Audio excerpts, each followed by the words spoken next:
going to be talking about students' loans and how it can greatly benefit a student who is planning to go study abroad. So why should you take a student loan? Student loans are greatly beneficial to students mainly for three reasons. First, they don't put any financial burden on the student or parents.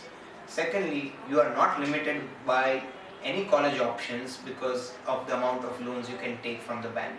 And third, it gives you a long period of time after your graduation to complete the payment. There are two types of loans that you can get in the market today. The first one is a secured loan. Secured means you put a property, house or a business land against the loan. This requires you to have some ownership of a property to get this loan.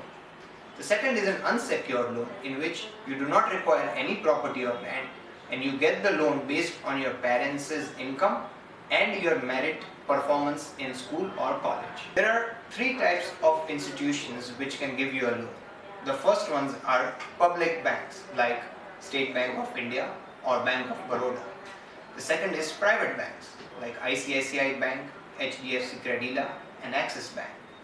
The last one is NBFCs, non-banking financial companies like Auxilo and Avance. Unfortunately in India the rate of interest is a little high compared to other loans.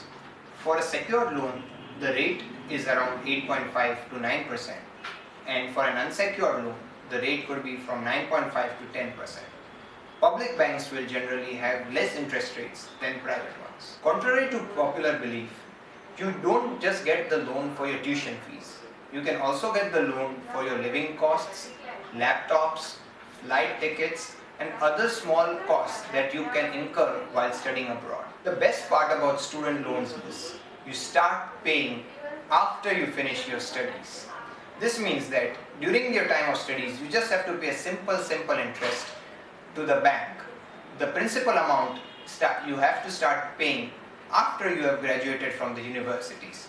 This period while you are studying is called the moratorium period and no payments have to be made during that time. Loans can be obtained from 20 lakhs to 1.5 crore rupees and this is a great opportunity for all students to take in. So contact K7 for any help that you require with student loans and we will be more than happy to help you.